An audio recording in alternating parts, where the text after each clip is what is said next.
Hello and welcome to the Tarka Zone. Thank you for joining me. Today we're going to be playing the game Meet Your Maker, and we're going to log in here. And today we're going to be talking about prestige or leveling up your burial ground or your base or your sinister lair.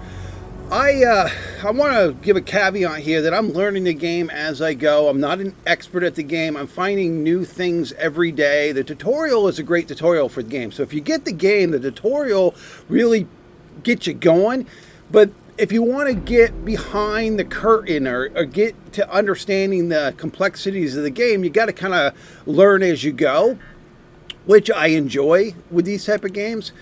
And what I want to talk to you today about is leveling. Custodian. And yes, I come in here this morning. I just logged on, and they want me to push this button again because I've earned enough credits to level that up. And they give me rewards every time I hit that button. And what it is when if your NPCs end up leveling, you get to push the button, I guess, if you get one of them to level. So what I'm going to do is I'm going to go in here. I'm going to go to my builds. All right. So right now I've only got 4 active builds because I knew one of them was going to get depleted while I was away from my keyboard for the last few hours. So in my previous video, I had said I'd be saddened when my bird cage, this one here, was depleted. This map here, it's my fun map. I enjoy this map most of any other map I made. It's got an 11 kill ratio, and I also was told on YouTube that the whole gist of this game is to get as many kills as possible, and that your maps are randomized, so people can't really pick your maps. So even if you have a style that everyone likes, it's random if people are going to get into your maps or not. They just can't go find Tarkus and do Tarkus's maps unless they're in the social tab. You know, you've put it in the social bin, but the problem with the social bin is you don't gain rewards or give rewards. It's just for social aspect that people can just run your dungeon.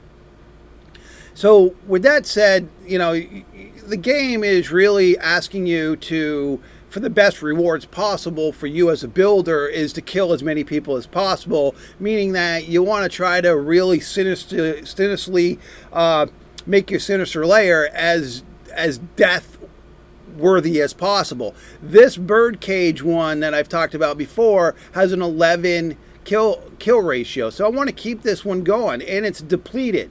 So what you do is you go into the build mode. Now this is past the upgrade or the ranking of the map.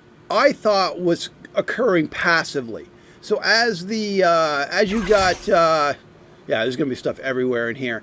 As you got more prestige for the map, I'm going to hit tab here, and I know it's here on the screen somewhere. We just got to find it. I think it's from here I have to hit escape, or from here I hit escape. Okay, from here is it. Okay, so you get into build mode, you hit escape, you go up here. See, this is what's tricky, is sometimes the buttons are up here. This is why I'm finding new things. Normally I look down here at the very bottom. Those are my options in normal games. These are where my options are at the bottom. And then obviously they've given you activation and overdrive, inactive, and social. Social is the bin where you can put your map or sinister layer so people can play it. But here at the very top, they got this here, this prestige kind of like in the center, and I wasn't aware that I had to go up here and click this, but you do. And I thought the prestige kind of was a behind the scenes active process that allowed the node to kind of ebb and weave depending on what kind of prestige you have for the map, and that it kind of did its thing in the background. But that's not the case. You actually have to upgrade it yourself. See down here, it says prestige. I have to pay 275 coinage to bump it to level 2. And it looks like, based on this this leveling system, it says +9. So I'm going to assume that means that I could get this thing all the way up to level 9 if that's what I want to do. So I can't push this. And the reason why I must have come to this screen at one point thinking that it was just an informational page, because this is way down here and grayed out, and it's a little small. I play on a big screen, so it's a small little print down here that I need 275 coinage to push it to the next prestige level, which would be 2. I don't have that. I don't have that money. I'll have to collect some items here. Let's just go through here. I have had some people die in my sinister lair since I was last away. We'll just pick this stuff up, and I'm hoping that maybe this will push me over the 200 point limit for coinage. Yeah, this is my basically just I call it my birdhouse. It's got a high kill ratio, and I want to make sure that it stays active. So what it is I thought, based on the game, is once it got depleted, it was one and done. It was depleted, it was gone forever. If you wanted to recreate it on another burial ground, and you have to go buy more burial grounds, because the game gives me the option to own up to 200 burial grounds, right? So you would think that that's the thing, is when one gets depleted, then once it gets depleted, then it's done, right? So why would they have you be able to have 200 of them in your inventory, the burial grounds, right? But that's not really the case, because once you level it up, so I'm at 283 now in the coinage. So I should be able to go back in there and go to that birdcage map, go back into build. Oh, it looks like I got some other rewards while I was away. So I'm going to go back into build, and I'm hoping I have enough now to level it. Because when you level it to the next prestige level, you fill the capacitor back up. You fill the map back up. Oh, there it is, 275. I can now push that button. So let's look, before I do that, let's look at the map. Right now, the map's top capacity is 2,500, right? So I'm going to go up here at the very top center, what's kind of hidden. I'm going to hit this button.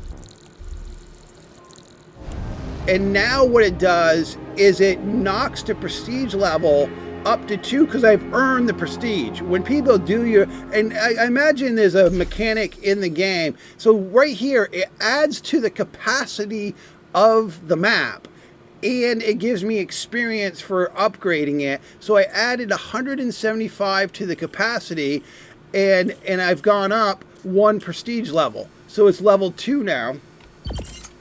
And now you look over there, my capacity went from 2,500 to 2,675. So now I can add more monsters to the map at level 2. But the other amazing thing about it is it refreshed the entire node. It gave me back all the Genmat. So now I can just put it back and activate and exit. So now the building, after being depleted, I've earned prestige while people died in it. I imagine, again, I think it's a behind-the-scenes mechanic between how many people you killed versus how many people have ranked it for you. I don't know what the formula is for that. I imagine the game designer will let us know how they calculate the prestige, but here it is, right there. That was depleted. It was inactive.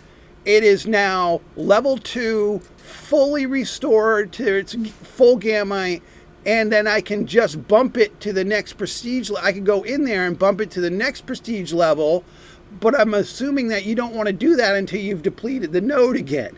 So once the system's depleted the node, I've gotten all the items out of the node again, then I can bump it up to the next prestige level. I did that with my Apollo map. My Apollo map, the reason why I did it with my Apollo map was because I've had 39 funds, 13 brutals, 11 ingenious, and 15 artistics. People enjoy this map. It only has a kill ratio of 2.6. I am okay with that. It is in the dangerous category. I am okay with that. Since I've been away, I've had 24 objects fall in that map, and I activated it before I went to bed last night. So it's only been up like 12, 13 hours, and it's been doing well for me. Some of these other maps, and I want to talk about your maps real quick. Find which maps work and upgrade those maps. Like my birdcage map, the one we just upgraded, that one's doing phenomenally well for me. 11 kill ratio. So why would I do anything different?